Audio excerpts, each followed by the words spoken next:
Como alguns dos irmãos já sabem, nós estamos trabalhando a série O que é a Igreja.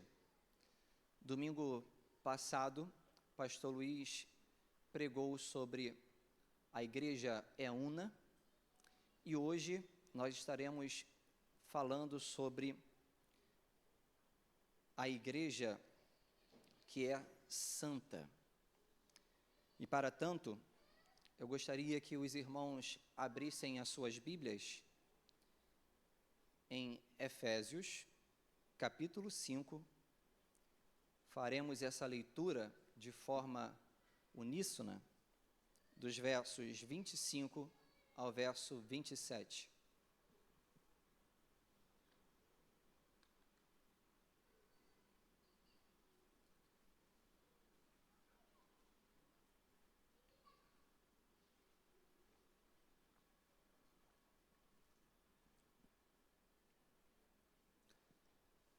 Todos juntos, diz assim a palavra do Senhor: maridos, que cada um de vocês ame a sua esposa, como também Cristo amou a igreja e se entregou por ela, para que a santificasse, tendo-a purificado por meio da lavagem de água pela palavra, para apresentar a si mesmo como igreja gloriosa, sem mancha, nem ruga, nem coisa semelhante, porém santa. Palavra do Senhor. Meus irmãos, numa cerimônia de casamento, normalmente nós aguardamos o momento mais especial, que para muitos é a entrada da noiva. E normalmente o seu vestido de um branco reluzente atrai os olhares tanto daqueles que foram convidados para a festa, como também aqueles que estão na rua, que têm a oportunidade de ver a noiva saindo do carro para adentrar a igreja. Agora, já imaginaram participar de um casamento em que a noiva entrasse para o encontro do noivo com um vestido amassado e manchado? Talvez, se isso ocorresse, ouviríamos sussurro dizendo: nossa, ela deve ter largado esse vestido no canto do armário pelos últimos 6 meses e por isso está todo amarrotado, manchado. Normalmente, acreditamos que nenhuma noiva apareceria dessa forma em um casamento, não é verdade? Isso também, meus irmãos, se aplica ao encontro da igreja com o seu noivo, Cristo Jesus, que virá arrebatá-la. Como estará, essa é a pergunta, a igreja nesse grande dia? O apóstolo Paulo, nesses versos que lemos, responde essa pergunta. Em seus argumentos, a razão da igreja se apresentar no dia da festa de casamento santa e gloriosa é por conta daquilo que o próprio noivo fez e faz por ela. Veja comigo que Paulo, ele toma por base a atitude de Cristo de amar e se entregar pela igreja, a fim de descrever o amor do marido e que o marido precisa ter com a sua esposa. Mas percebam que nesta sessão, ele estende o seu argumento sobre a igreja de Cristo até o verso 27, apesar da perícope ser trabalhada em relação ao relacionamento do marido com a mulher. Paulo, então, ele se aprofunda para descrever a relação de Cristo com a igreja. E que igreja o apóstolo Paulo, ele está falando nesse texto que nós acabamos de ler? O apóstolo Paulo, meus irmãos, tem em mente a igreja invisível e não a igreja visível. Permita-me explicar estes termos, a fim de que nós compreendamos o que o texto bíblico quer tratar nessa noite. Quando falamos da igreja visível, estamos nos referindo a todos que se dizem cristãos e estão arrolados no rol de membro de sua igreja local. São aqueles que nós vemos. Já a igreja invisível são aqueles que somente Cristo vê. Aqueles cristãos de ontem, aqueles cristãos de hoje, aqueles cristãos futuramente, aqueles que estão arrolados no livro da vida. E estes que são genuinamente filhos de Deus, que foram regenerados e têm os seus nomes não apenas arrolados no rol de membros, mas escritos no livro da vida, são estes que Cristo amou e se entregou por ele. Porque o que Paulo está tratando aqui, meus irmãos, não diz respeito a paredes, igreja física, mas diz respeito à comunhão dos santos, aqueles que estão ligados diretamente no cabeça, que é Cristo Jesus. Aliás, foi o próprio Jesus que disse: eu sou o bom pastor, e o bom pastor dá a vida pelas suas ovelhas.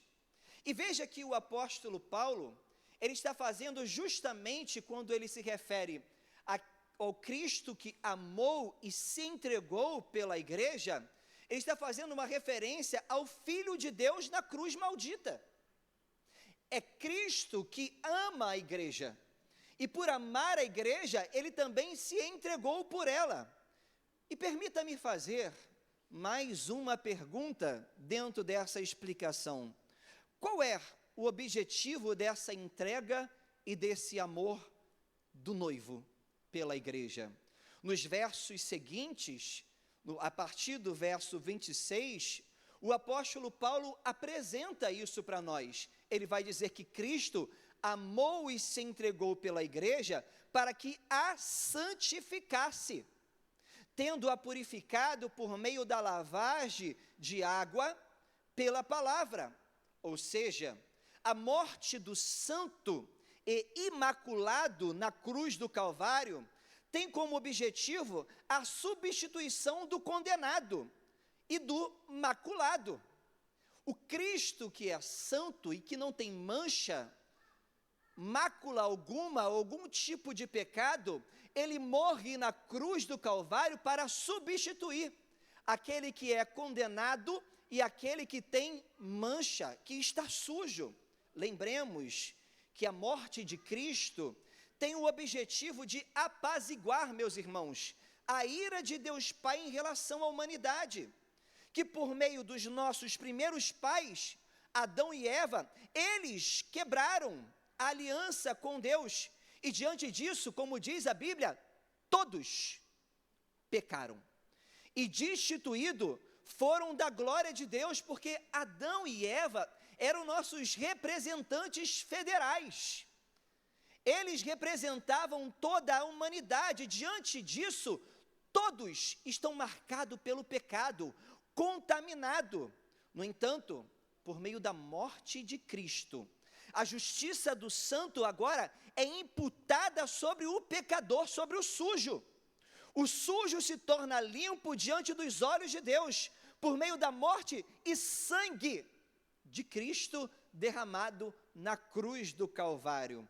Por isso, o apóstolo, ele acrescenta a palavra, para que a santificasse. Ele está falando isso em relação à igreja, em relação a você, meu irmão. A ideia deste termo aqui, santificar-se, não é que deixamos de errar. Meus irmãos, nós somos chamados de santo, não é porque nós não erramos, mas porque nós fomos separados para uma missão sagrada. E é justamente isso que significa a palavra santo. Porque nós erramos, nós falhamos, mas santo significa ser separado. E a morte de Cristo na cruz do Calvário atinge esse objetivo, separar a igreja para uma missão específica e sagrada. A igreja, meus irmãos, invisível, passa pelo processo da regeneração, a mudança, o novo nascimento. E então Deus separa-os definitivamente para o louvor da sua glória.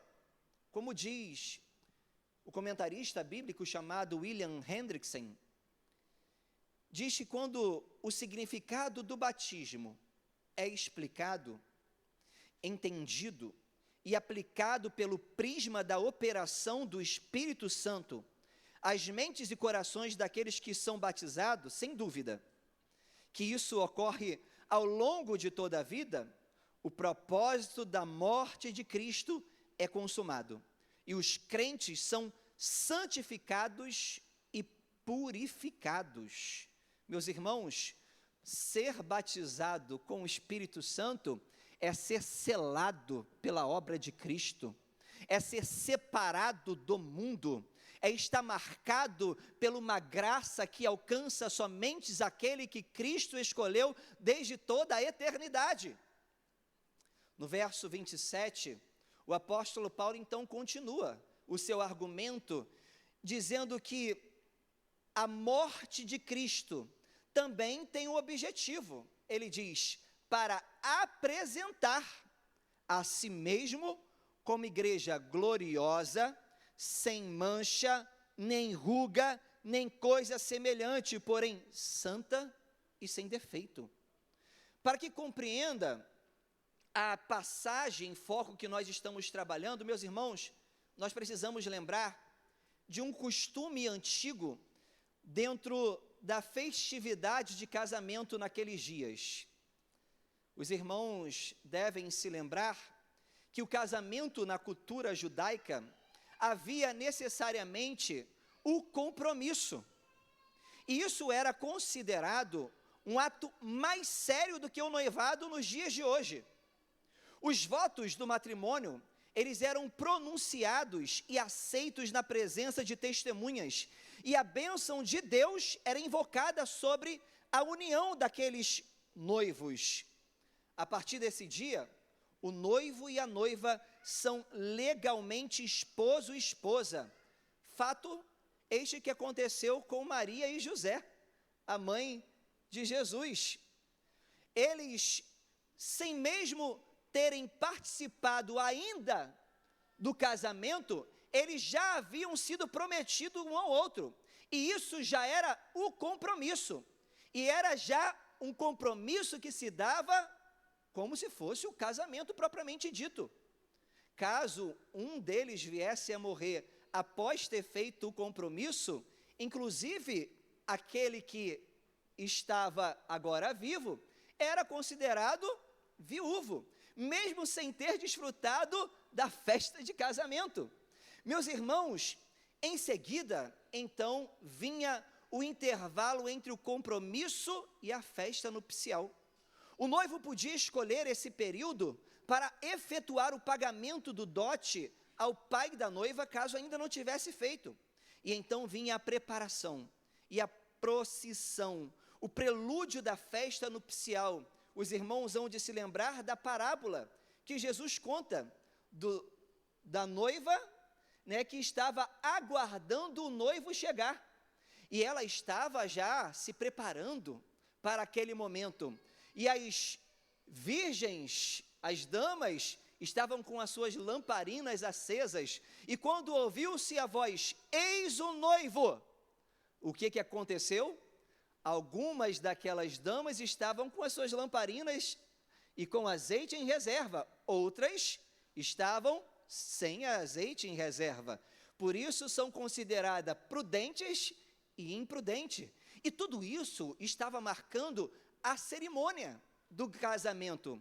E é justamente nesse momento, meus irmãos, que o noivo, ele vinha então, passado o período de preparo, para vir arrebatar a noiva e agora, por meio da procissão, levar a noiva para o local onde estava acontecendo a festa. Então, celebrarem, cultuarem, cantarem louvores e se alegrarem pelo casamento. E aí sim, durava a festa 7 dias. Nós, meus irmãos, diante dessa imagem do casamento, estamos vivendo esse intervalo, onde a noiva está sendo preparada para o encontro com o noivo. E o apóstolo Paulo aqui, ele está olhando para essa cerimônia e está dizendo que a morte de Cristo foi para que a igreja fosse apresentada ao próprio Cristo, como igreja gloriosa, sem mancha, nem ruga, nem coisa semelhante, porém santa e sem defeito. O ponto que está sendo enfatizado é, sem dúvida, que ela, a igreja, nada pode fazer movida pela sua própria força, porque o texto está dizendo que o apóstolo Paulo está apresentando para nós, é que Cristo é que está preparando a igreja, e ele mesmo vai apresentar a si próprio. Não é isso que o texto diz? O texto diz, meus irmãos, no verso 27, eu peço que coloque para nós, para que todos leiamos, diz a palavra do Senhor, para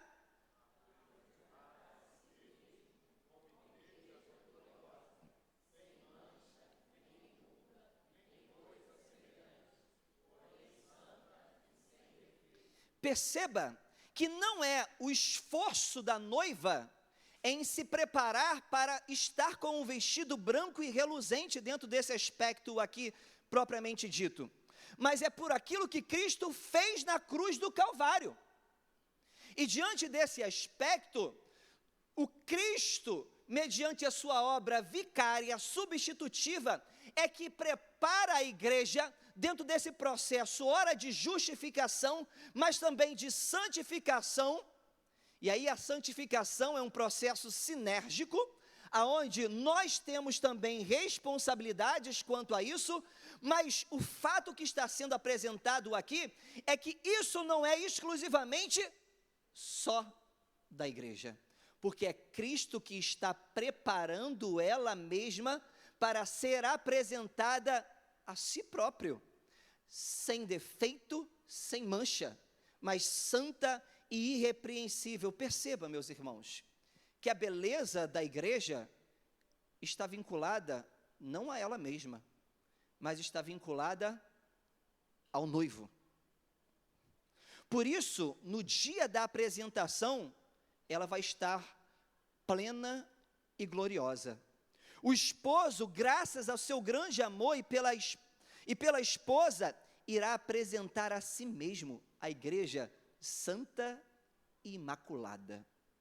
É isso que o apóstolo Paulo está explicando para nós, meus irmãos. E eu quero que os irmãos percebam que a santidade da igreja está relacionado à obra do noivo e não aos seus próprios méritos. Perceba comigo, por que a igreja é santa?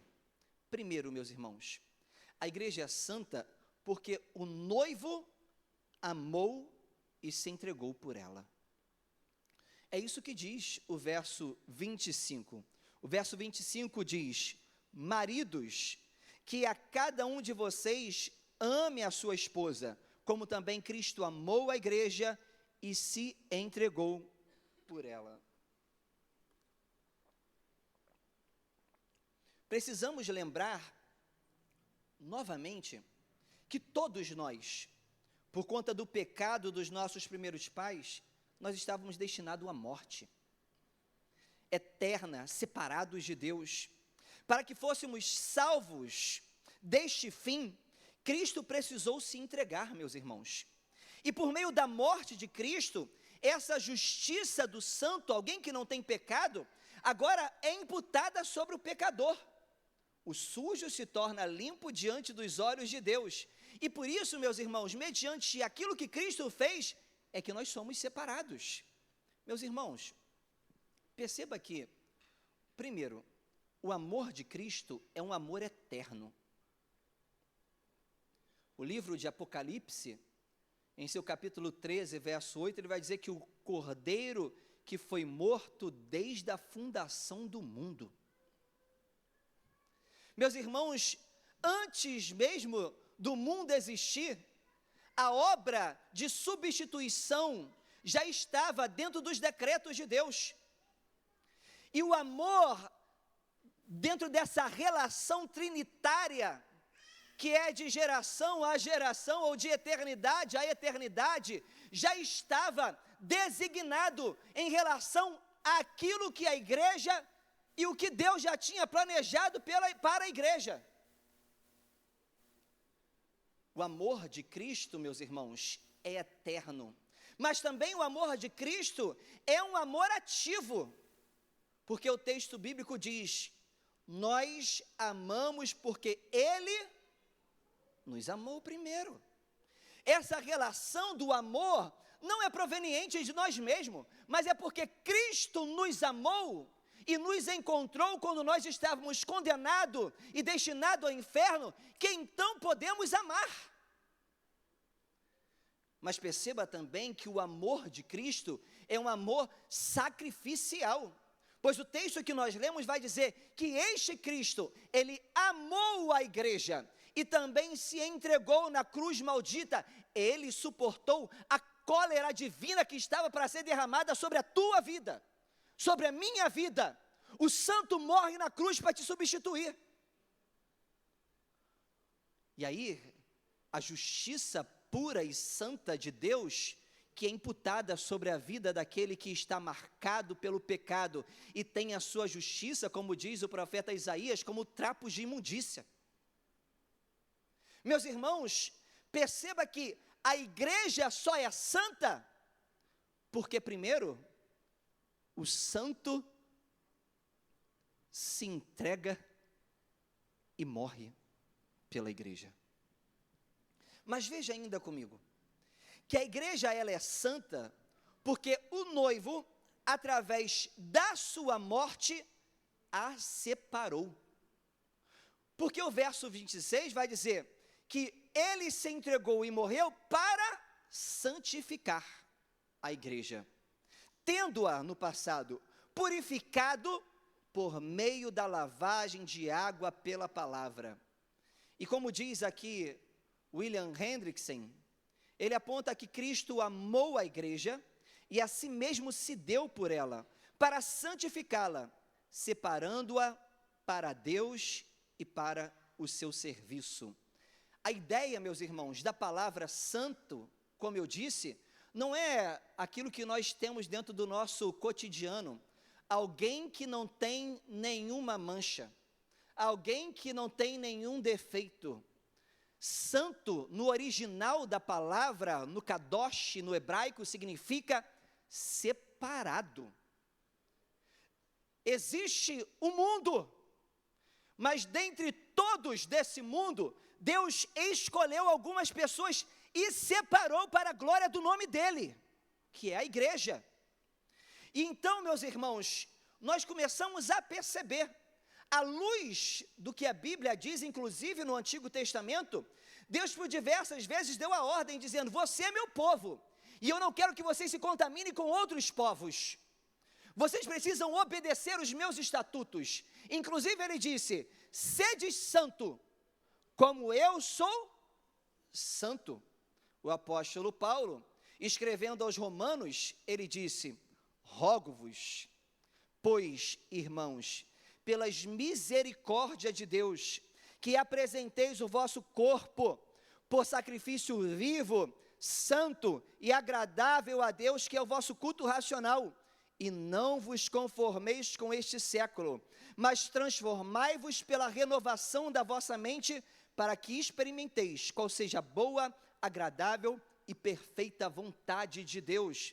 Meus irmãos, veja comigo que é por conta daquilo que Cristo fez na cruz do Calvário, as misericórdias de Deus, que agora o apóstolo Paulo está rogando: apresente-se diante de Deus como sacrifício vivo, santo, separado, porque este é o culto racional. A igreja, meus irmãos, é santa, porque ela é formada de pessoas das quais o Espírito Santo habita. A Bíblia vai dizer em Gálatas, meus irmãos, que aqueles que são templo do Espírito Santo possuem o fruto do Espírito: alegria, amor, temperança, domínio próprio, mansidão. E tantos, o fruto se manifesta no coração daquele que é separado, daquele que é igreja. Mas antes do apóstolo Paulo tocar no fruto do Espírito, ele fala sobre o fruto daqueles que não glorificam a Deus. E ele faz a distinção: estes que estão no mundo produzem frutos também, mas é lascívia, prostituição e toda a sorte de males. Meus irmãos, e é isso aqui que está sendo apresentado. Por que a igreja é santa? Meus irmãos, porque através da morte de Cristo, Deus separou primeiro para Ele, aqueles a quem Ele escolheu, e selou com o Espírito, que é chamado Santo. Diante de um mundo caído, Deus então resolve separar pessoas para a glória do nome dEle. A igreja, meus irmãos, ela é a instituição do Espírito Santo, que está nesse mundo. E é muito engraçado, porque quando nós começamos a olhar o que a Bíblia diz a respeito de nós, a Bíblia vai dizer, inclusive, que nós não somos desse mundo. Nós somos como estrangeiros, peregrinos. Existe um mundo marcado pelo pecado. Existe um mundo que está em estado de putrefação. Mas Deus, Ele separa a igreja. Ele limpa a igreja. Ele coloca a igreja, meus irmãos, como o instrumento e o estandarte da glória dEle no mundo sujo. E aí, nós precisamos entender, para que Deus separou você? Para que Deus separou a igreja? Meus irmãos, Ele separou para sermos dEle e expressarmos a glória dEle. Mas veja ainda comigo, que Deus, além de separar a igreja para ser a expressão dEle, separar para Ele, Ele também separou a igreja para o serviço dEle. E o serviço dEle é o serviço também que diz respeito a uma graça, também marcada pela santidade. O apóstolo Paulo escrevendo na sua carta, Pedro escrevendo a sua carta, ele diz: vós, porém, sois raça eleita, sacerdócio real, nação santa, povo de propriedade exclusiva de Deus, a fim de proclamardes as virtudes daquele que vos chamou das trevas para a maravilhosa luz. Meus irmãos, nós temos aqui uma nobre missão. Por que Deus te separou? Por que Deus separou a igreja como nação santa, povo de propriedade exclusiva? Por que Deus separou a igreja para ser dEle? Ele disse, para proclamarmos as virtudes daquele que nos chamou das trevas para a maravilhosa luz.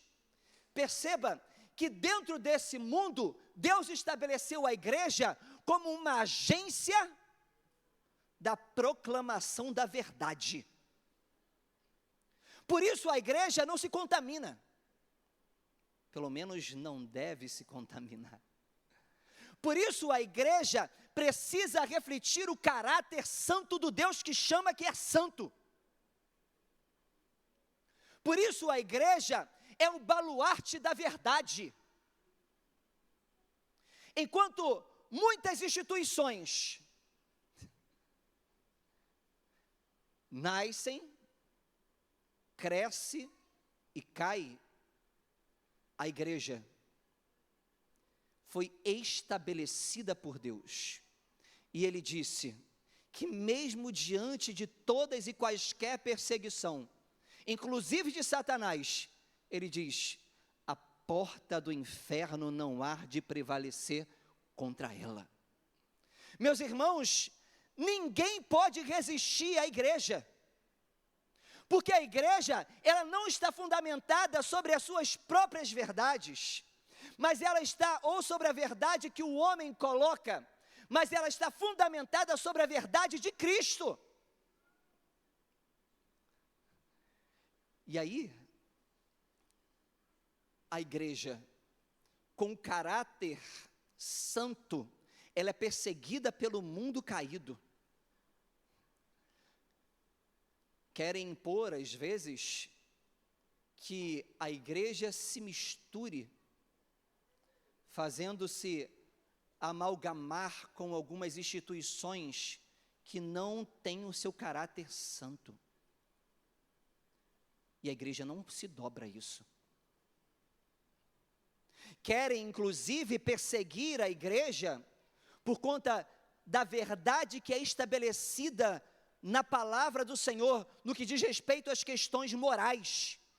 Mas a igreja não se dobra porque ela está fundamentada sobre o caráter da verdade que é Cristo, e é de eternidade a eternidade.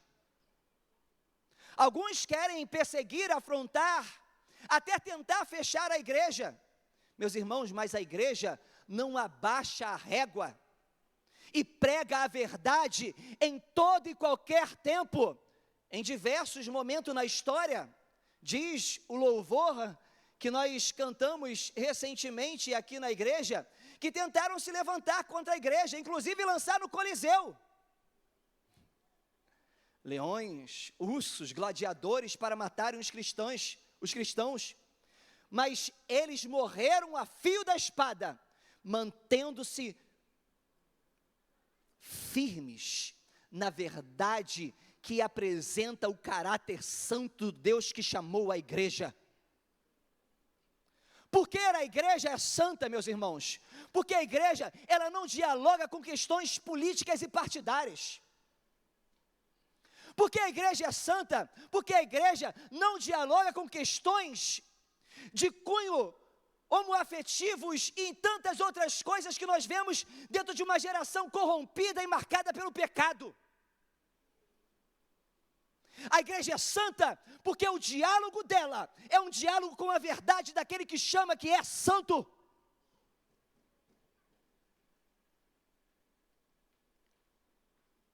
E às vezes nós não entendemos o porquê a igreja preza pela santidade. Meus irmãos, por que a igreja preza pela santidade?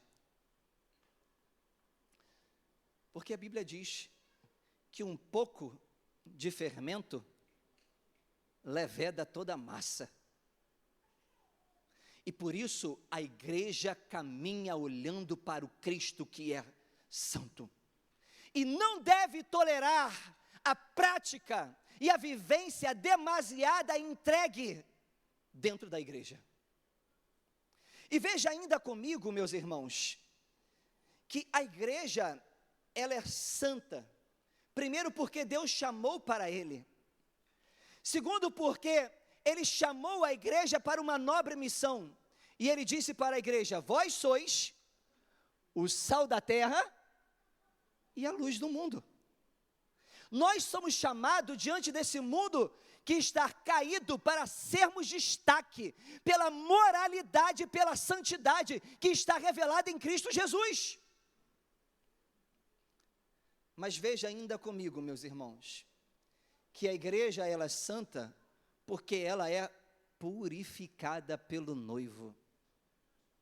É isso que diz o verso 26, quando ele diz: tendo-a purificado por meio da lavagem de água, pela palavra, para apresentar a si mesmo como igreja gloriosa, sem mancha, nem ruga, nem coisa semelhante, porém santa e sem defeito.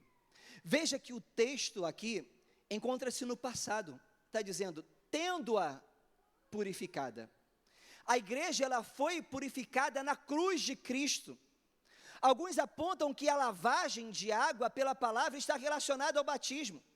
E é claro, meus irmãos, que a água apenas simboliza que nós fomos lavados pelo sangue de Cristo e santificados pelo seu Espírito Santo.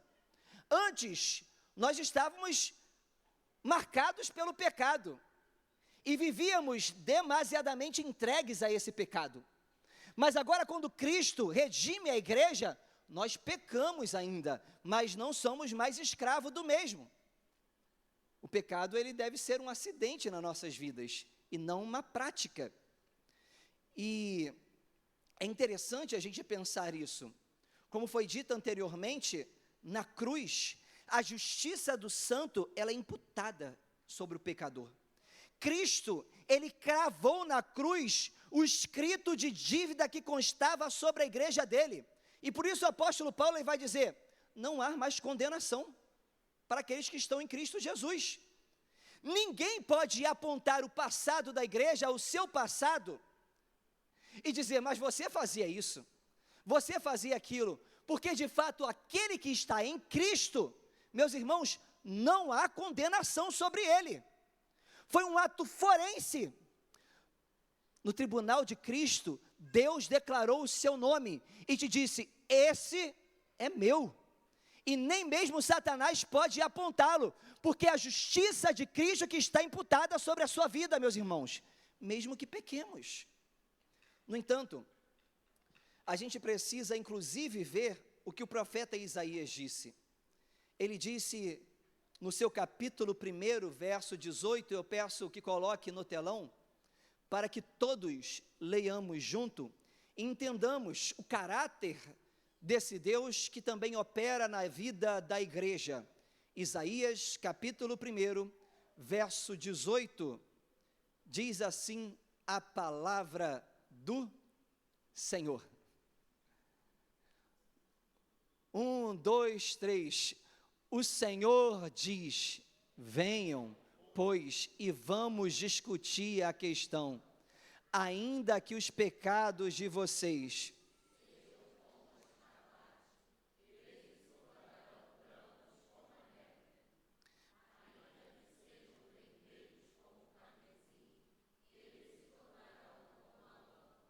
meus irmãos, independente do pecado e daquilo que possa ter feito, meus irmãos, em Cristo Jesus, Ele muda as nossas vestes. Através do sangue dEle, as vestes se tornam reluzentes como a lã branca. Isso por conta daquilo que Cristo faz e fez por nós e pela igreja. Veja ainda, meus irmãos, que além desse processo de justificação, nós também dialogamos com o processo da santificação, porque nós estamos no mundo, correto? E por vezes nós vacilamos, pisamos na bola, pecamos, mas o Cristo que nos redimiu na cruz do Calvário, Ele disse também que se nós pecarmos, nós temos um advogado no céu.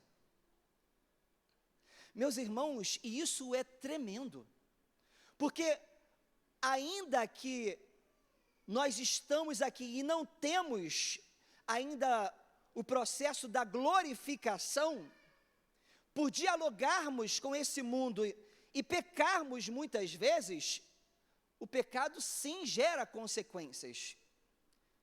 E por isso, a ideia é que nós não vivamos no pecado. Mas por sermos pecadores e contaminados por conta dos nossos primeiros pais, Jesus, meus irmãos, através da cruz do Calvário, Ele estabeleceu os meios para que agora a igreja, em responsabilidade, viva esse processo de santificação com Ele mesmo. É por isso que nós nos relacionamos com Ele através da oração. É por isso que nós estamos com Ele na comunhão do santo. É por isso que participamos dos sacramentos. Meus irmãos, porque o que Deus, Ele quer para a sua igreja e que sejamos conforme a imagem do seu Filho Jesus Cristo. E aí é muito legal pensarmos sobre isso, porque o casamento vai acontecer ainda. A festa vai acontecer, mas já existe o contrato assinado. O processo da glorificação vai se dar quando Cristo arrebatar a sua noiva. E agora, as marcas do pecado que foi trazida por conta de Adão, também vai ser retirada da nossa carne. Enquanto esse momento não chega, Jesus, ele chama a sua igreja para viver um processo de santificação diária com Ele, se relacionando com Ele. É por isso que nós, no nosso culto, temos o momento de confissão de pecados, porque é nesse momento que nós então chegamos diante do Deus, que é o nosso advogado, e que morreu na cruz do Calvário por nós, já nos justificando, e então falamos: Senhor, perdoa-me, porque eu fiz isso, isso e isso. E Ele já garantiu, por conta daquilo que Ele fez na cruz do Calvário, que se nós confessarmos o nosso pecado, Ele é fiel e justo para nos perdoar. E quando nós fazemos isso, Ele diz que os nossos pecados são lançados no mar do esquecimento, e destes Ele não lembra mais. É porque ainda estamos nesse intervalo, até o momento em que Ele virá arrebatar a sua igreja, que o apóstolo Paulo vai dizer que não é a igreja que se prepara para esse encontro diretamente. É Cristo que prepara a igreja para apresentar a si mesma, sem mancha e sem defeito. Porque enquanto estamos aqui e dialogamos de alguma forma com esse mundo caído, Cristo, através do seu Espírito, Ele vai trabalhando em nós e nos moldando para sermos conforme a imagem do seu Filho Jesus Cristo, como diz o apóstolo Paulo. Meus irmãos, por que a igreja é santa? Primeiro, por conta daquilo que Cristo fez na cruz do Calvário, morrendo e se entregando por ela. Segundo, por que a igreja é santa? Porque Cristo, através da sua morte na cruz do Calvário, separou a igreja para ser dele e para usá-la para um propósito sagrado. Meus irmãos, por que a igreja é santa? Porque é o próprio Cristo que nos prepara para o momento mais belo e oportuno, aonde nós iremos nos encontrar com Ele na glória. Nesse dia, o vestido da noiva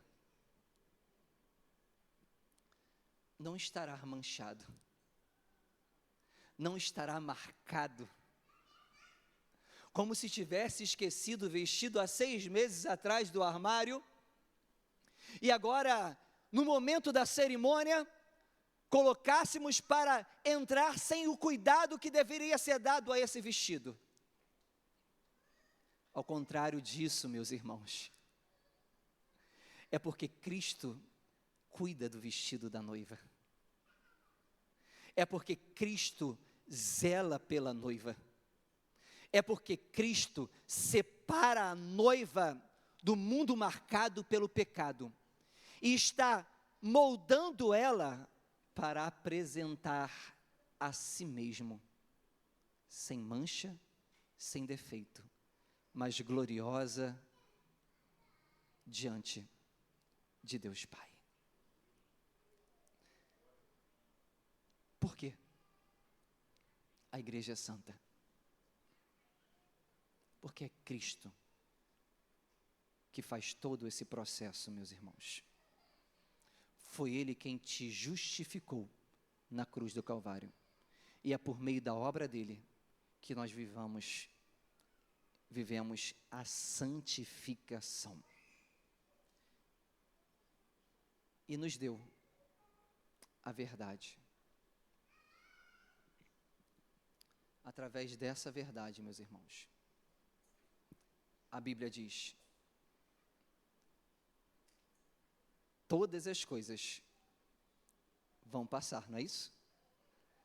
Mas a palavra de Deus não passará. A igreja está fundamentada sobre a palavra, a verdade, o verbo, que é o próprio Cristo. Aliás, foi Pedro quem disse, né? Jesus perguntou: o que dizem a respeito do Filho do Homem? Alguns disseram, uns dizem que o Senhor é Jeremias, Elias, ou alguns dos profetas. E aí Jesus disse: e vocês? Que dizem que eu sou? Pedro falou: tu és o Cristo, o Filho do Deus vivo. E eu te digo mais: não foste carne e sangue que te revelaram,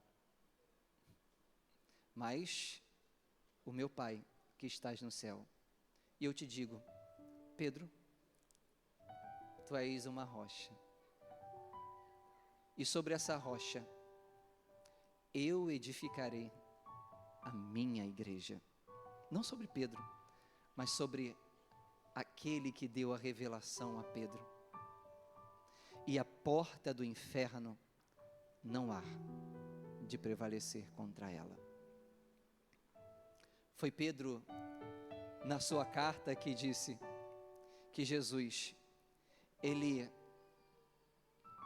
é a pedra angular, rejeitada pelos homens, mas diante de Deus, eleita e preciosa.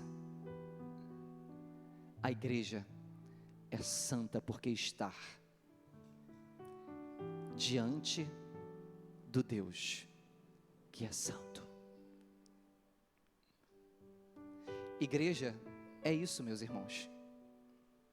É o corpo vivo e dinâmico. É a reunião dos santos.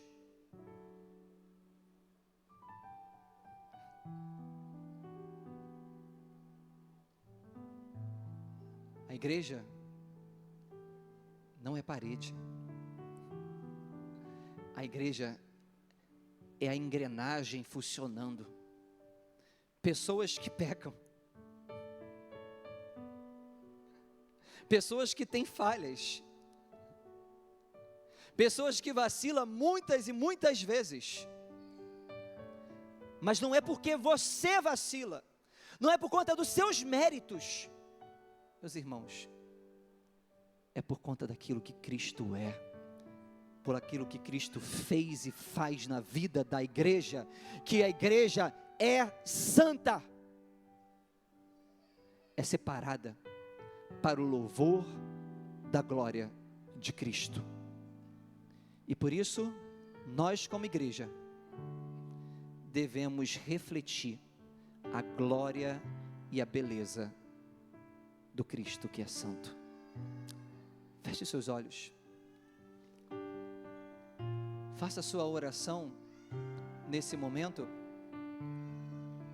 Reflita sobre as suas mazelas e peça perdão a Deus. Porque nós temos um advogado no céu.